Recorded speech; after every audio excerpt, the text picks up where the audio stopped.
देखिए, बृजभूषण शरण सिंह ने एक तरीके से कहा जा सकता है कि डब्ल्यूएफआई के चीफ पद से इस्तीफा ही दे दिया है, क्योंकि कार्यभार तो उनसे छीन लिया गया है। वो कोई भी काम करते हुए नजर नहीं आएंगे और कोई भी कार्यभार वो नहीं संभालेंगे, कोई भी निर्णय वो नहीं ले सकते हैं। ऐसे में यही कहा जा रहा है कि उनसे उनके जो पद है वो छीन लिया गया है।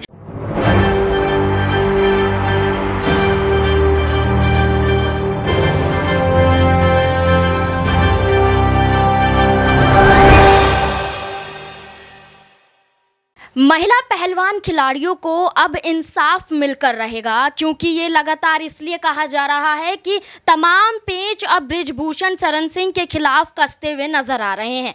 महिला पहलवान खिलाड़ियों के हक में कई फैसले सुनाए जा रहे हैं। कभी दिल्ली पुलिस उनके समर्थन में उतरती है, तो कभी यहाँ पर भारतीय ओलंपिक संघ एक कमेटी का गठन करते हैं, जिसके जरिए बृजभूषण शरण सिंह के खिलाफ सारे अधिकार छीन लिए जाते हैं। एक तौर से बृजभूषण के हाथों में कुछ नहीं रहा।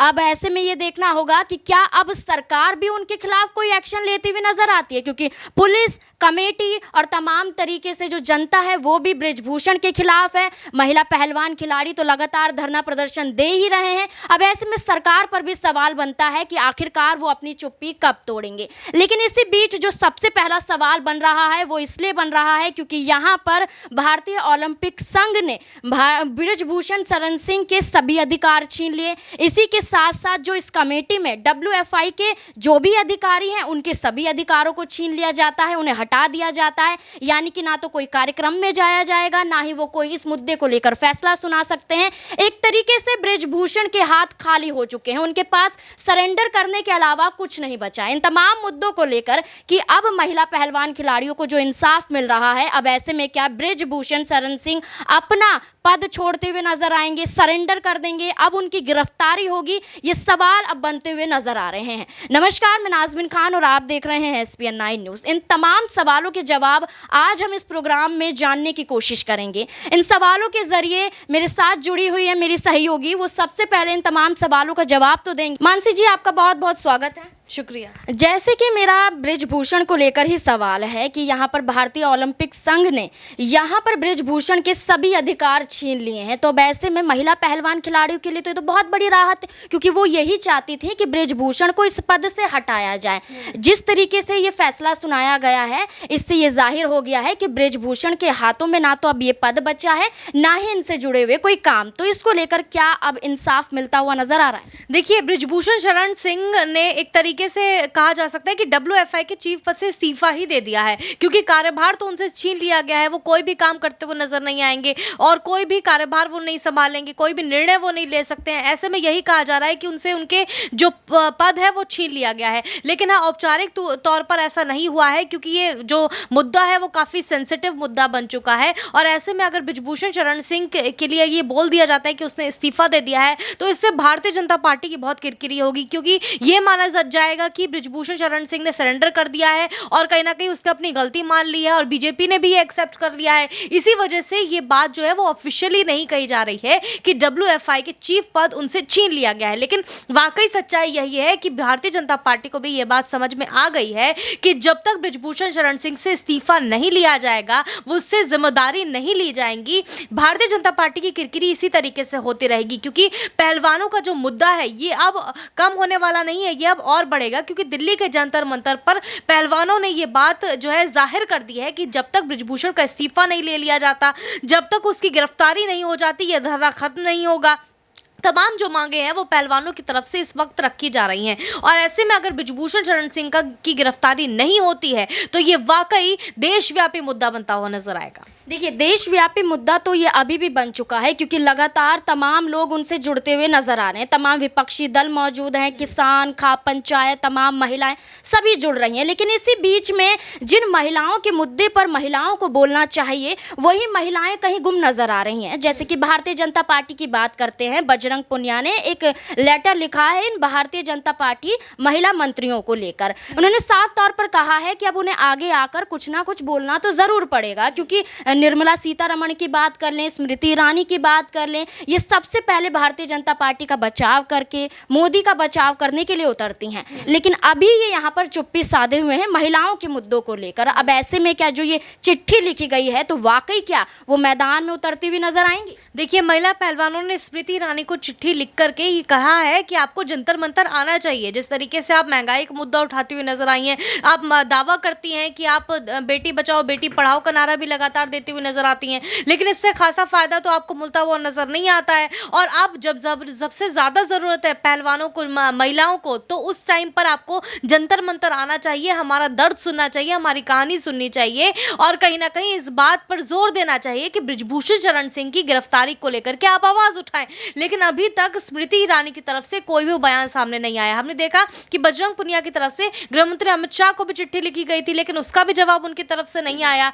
ऐसे में बृजभूषण शरण सिंह को कहा जा रहा है कि बचाने की कोशिश बीजेपी ही करती हुई नजर आ रही है। और ऐसा नहीं है कि यह पहला केस है, इससे पहले भी भारतीय जनता पार्टी में ऐसे तमाम नेता रह चुके हैं जिन पर जो है रेप के चार्जेस लग चुके हैं। इसके अलावा कई जो वो घटनाएं हैं वो कर चुके हैं, लेकिन उसके बावजूद उनको बचाने की कोशिश की जा चुकी है। कई बार तो ये मामला जो है मीडिया में आता भी नहीं है और उससे पहले ही उन पर जो है ये इस मामले को दबा दिया जाता है। तो बीजेपी ऐसी कोशिश पहले भी कर चुकी है और बृजभूषण के साथ भी इस बार यही हो रहा है।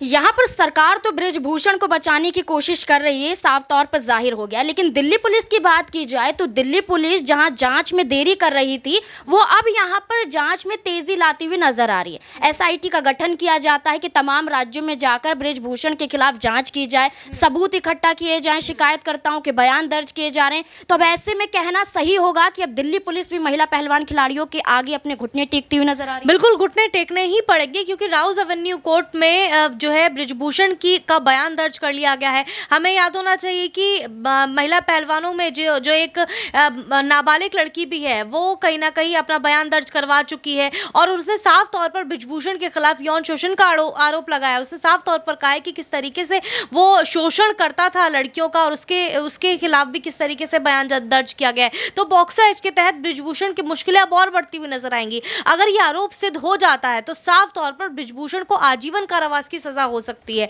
और उसके बाद उसकी सदस्यता तो जाएगी ही और वो जो है पूरी जिंदगी उसको जेल में ही काटनी पड़ेगी। और भारतीय जनता पार्टी की जो किरकिरी होगी इस पूरे मामले पर, वो किसी से छिपी नहीं है। कांग्रेस पार्टी भी यही बात कह रही है कि जब तक बृजभूषण शरण सिंह के खिलाफ भारतीय जनता पार्टी कोई एक्शन नहीं ले लेती, तब तक इस पूरे मसले पर जो है सियासत ऐसे ही गरमाती हुई नजर आएगी। अनुराग ठाकुर इस पूरे मामले पर फिलहाल चुप्पी साधे हुए हैं, बल्कि गंभीर आरोप पहलवानों की तरफ से उन पर लगाए जा रहे हैं। उन्होंने कहा है कि धरना प्रदर्शन पहले भी 2-3 महीने पहले भी उन्होंने खत्म करने की कोशिश की, इस मामले को दबाने की कोशिश की गई। अपनी मांगे लेकर के अनुराग ठाकुर के पास गए थे पहलवान, लेकिन उससे खासा फायदा देखने को नहीं मिला। अनुराग ठाकुर ने ही कहीं ना कहीं बृजभूषण को बचाने की कोशिश की। ये गंभीर आरोप पहलवानों ने लगाए हैं। ऐसे में बीजेपी की किरकिरी होना तो तय है। देखिए, यहाँ पर मेरा आखिरी सवाल आपसे ये रहेगा कि जिस तरीके से भारतीय जनता पार्टी, खेल मंत्री यहाँ पर अनुराग ठाकुर बृजभूषण को बचा रहे हैं, सीधा मकसद उनका ये है कि यहाँ पर बृजभूषण एक ताकतवर रूप में देखे जाते हैं। यहाँ पर लोकसभा चुनाव भी आने वाला है और कई चुनाव उत्तर प्रदेश में ये बृजभूषण जीत भी चुके हैं और अभी भी सांसद हैं। ऐसे में क्या ये 2024 के चुनाव को देखते हुए जो बृजभूषण को बचाया जा रहा है, ऐसे में क्या वो चुनाव जीत पाएंगे? देखिए, ठाकुरों का वोट बैंक बीजेपी के लिए इस वक्त बहुत अहमियत रखता है और यही वजह है कि 2024 के लोकसभा चुनाव से इसको जोड़ करके देखा जा रहा है कि अगर भारतीय जनता पार्टी कोई एक्शन नहीं लेती है तो ऐसे में ठाकुरों का वोट बैंक उनसे छिन जाएगा। अगर कोई एक्शन लिया जाता है बृजभूषण के लिए तो ठाकुरों का वोट बैंक उनसे छीन लिया जाएगा। तो कहीं ना कहीं बीजेपी ये भी सोच रही है कि वोट कहीं ना कहीं उनके जो वोट है वो बचा सके ठाकुरों के वोट बैंक। तो ऐसे में बीजेपी की मुश्किल यहाँ पे भी बढ़ती हुई नजर आ रही है। लेकिन अगर कोई एक्शन नहीं लेती है बृजभूषण के खिलाफ तो जनता जो है वो काफी नाराज दिखेगी 2024 में भारतीय जनता पार्टी से। तो यही वजह है कि अगर एक्शन लेती है तो भी फंसेगी और एक्शन नहीं लेती है बीजेपी तो भी फंसेगी, क्योंकि ये अब देशव्यापी मुद्दा बन चुका है, जैसे कि हम लगातार चर्चा कर रहे हैं। तो ऐसे में बृजभूषण शरण सिंह की गिरफ्तारी करवाने के लिए अगर भारतीय जनता पार्टी आगे आ जाती है तो हो सकता है कि उनकी किरकिरी होने से थोड़ा बहुत वो बच जाए। बहुत बहुत शुक्रिया। जिस तरीके से बृजभूषण का मामला चल रहा है और महिला पहलवान खिलाड़ी लगातार आंदोलन कर रही हैं और पीछे हटने को तैयार नहीं, अब ऐसे में ये जो छोटी छोटी चीज़ें हो रही हैं उससे लग रहा है कि महिला पहलवान खिलाड़ियों को इंसाफ मिलता हुआ नजर आ रहा है। अब इस मुद्दे पर आपकी क्या राय है कि बृजभूषण को लेकर जो दिल्ली पुलिस कदम उठाती है, भारतीय ओलंपिक संघ जो कदम उठाता है, इस तरीके से क्या अब महिला पहलवान खिलाड़ियों को इंसाफ पूरी तरह से मिल पाएगा? क्या है आपकी राय? कमेंट बॉक्स में ज़रूर दें। धन्यवाद।